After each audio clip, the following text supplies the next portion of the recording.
మా టెర్రస్ గార్డెన్లో పూసిన పువ్వులే అండి. బాగా పూస్తున్నాయి. మంచు పడుతున్నా సరే చలిగా ఉన్నాను. ఇవాళ క్యాలీఫ్లవర్ ఎలాగా మనం ప్రాపగేట్ చేసుకోవాలో చూద్దాము. బాగా వచ్చింది. అప్పుడు మొక్కలు పెట్టేటప్పుడు చూపించాను కదా, ఇప్పుడు సీజన్ కదా, బాగా వస్తుందండి. చాలా బాగుంది, మంచిగా వచ్చింది. ఇంకా కాకపోతే ఏంటంటే పెద్ద కుండీలో వేసిన దానికి చిన్న కుండీలో వేసిన దానికి నేను డిఫరెన్షియేట్ చేస్తూ చెప్తానమాట. చూడండి, ఇంకా చాలా పెద్ద పువ్వు అవుతుంది. అప్పుడు కూడా చూపిస్తాను. 2 పువ్వులు వచ్చాయండి. మిగతా వాటికి ఇలా మూసుకున్న ఆకులు అందులోంచి మధ్యలోంచి పువ్వు వస్తుందండి. అది చాలా బాగుంది నిజంగా. పువ్వు రాగానే మళ్ళీ మా ఆకులన్నీ ఇలా వెడల్పుగా అవుతాయి అన్నమాట. దీనికి ఏంటంటే పాటింగ్ మిక్స్ తీసుకున్నాను, ఇసుక తీసుకున్నాను, వేపపిండి, నెక్స్ట్ కౌడంగు, మట్టి అండి.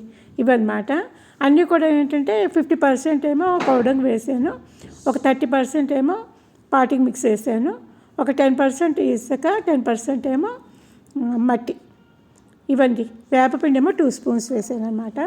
వీటికి ఏంటంటే ఇలా ఫ్లవర్స్ స్టార్ట్ అవ్వగానే మనం కొంచెం ఇది ఇస్తే కనుక బాగుంటుందండి.